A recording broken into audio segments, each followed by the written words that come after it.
তোর ছোট ভাই তার বউ আমার বাড়ি থেকে বাইর করে দিছে। আমার তো যাওয়ার কোনো জায়গা নাই, ভিক্ষা করতেছি।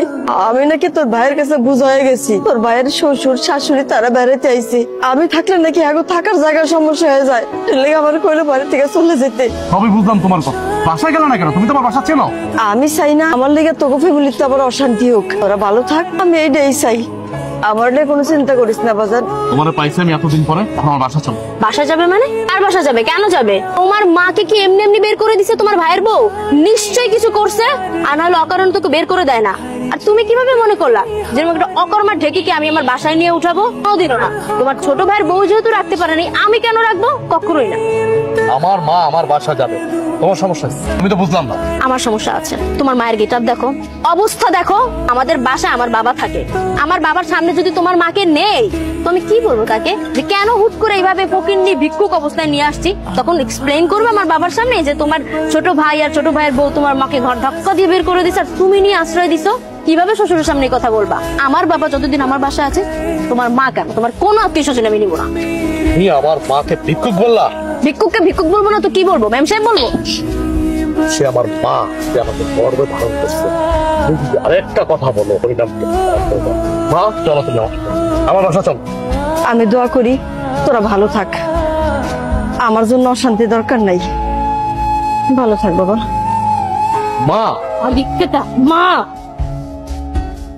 তোমার এত বড় সাহস, তুমি রাস্তাঘাটে আমার গায়ে হাত তুলছো, তাও আবার তোমার ওই গরিব ফকিন্নি মার জন্য।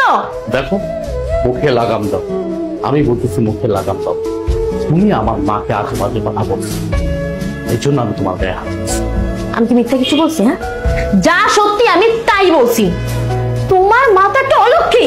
তোমার মা যদি এতই ভালো হতো তাহলে তোমার ছোট ভাইয়ের কাছে টিকতে পারলো না কেন? সেটাও তো তার ছেলে। তোমার ছোট ভাইয়ের বউ কেন তোমার মাকে রাস্তায় বের করে দিল? হ্যাঁ, নিশ্চয়ই কোন আকাম কুকাম করছে, আর না হলে চুরি করছে হয়তো বা, এই জন্যই ঘাড় ধাক্কা দিয়ে বের করে দিছে। আর তুমি কিভাবে ভাবলা এরকম একটা চোরকে আমি আমার বাসায় নিয়ে আসবো? তাহলে আমি এক কাজ করি, তুমি আমার মাকে আজে বাজে কথা বলার আগে, তোমার বাপ তো আমাদের বাড়িতে থাকে তাই না, আমার কাছে থাকে, শ্বশুর বাড়ি থাকে। তোমার বাপ তো একটা নির্লজ্জ বেহায়া। এক কাজ করি, তোমার বাবাকে এই বাড়ি থেকে বের করো। তুমি কি বলছো সব? আমার বাবাকে বের করে দিবা মানে? কেন চুপ থাকবো? এখন লেগে গেছে না? এখন লেগে গেছে। নিজের বেলায় 16 আনার, পরের বেলায় 1 আনা না। শোনো, তুমি ভেবেছিও না আমি তোমাকে কখনো বলছি, এখনো বলি, কিন্তু আমার কথাটা না, এই রাস্তাঘাটে যে মহিলাটা ভিক্ষা করতেছে এটা কিন্তু আমার মা। আমি তার কারণে কিন্তু পৃথিবীতে আসছি। তুমি এত বড় বড় কথা বলতেছো। পারবে তুমি তোমার বাবাকে এই বাড়ি থেকে চলে যেতে? পাঠায় দিতে পারবে? তুমি যেমন পারবে না, ঠিক আমিও তেমন পারবো না। আমার মা রাস্তায় ভিক্ষা করতেছে, আমি এটা দেখবো? পৃথিবীর কোনো পুরুষ পোলা এটা দেখবে তাকায় তাকায়া? তার মাকে অবশ্যই বাসায় নিয়ে আসবে। তোমার মা তোমাকে জন্ম দিলেও আমার বাবা কিন্তু তোমার মায়ের থেকেও বড় দায়িত্ব পালন করেছে। হ্যাঁ, ওই ছোটবেলা থেকে সন্তানকে বড় করা এটা আহামরি কোনো বিষয় না, কিন্তু তোমাকে কিন্তু আমার বাবা চাকরি দিয়েছিল, যার কারণে তুমি এখন পর্যন্ত এই শহরে টিকে আছো। গ্রাম থেকে উঠে আসছিলা, ভুলে গেছো তুমি?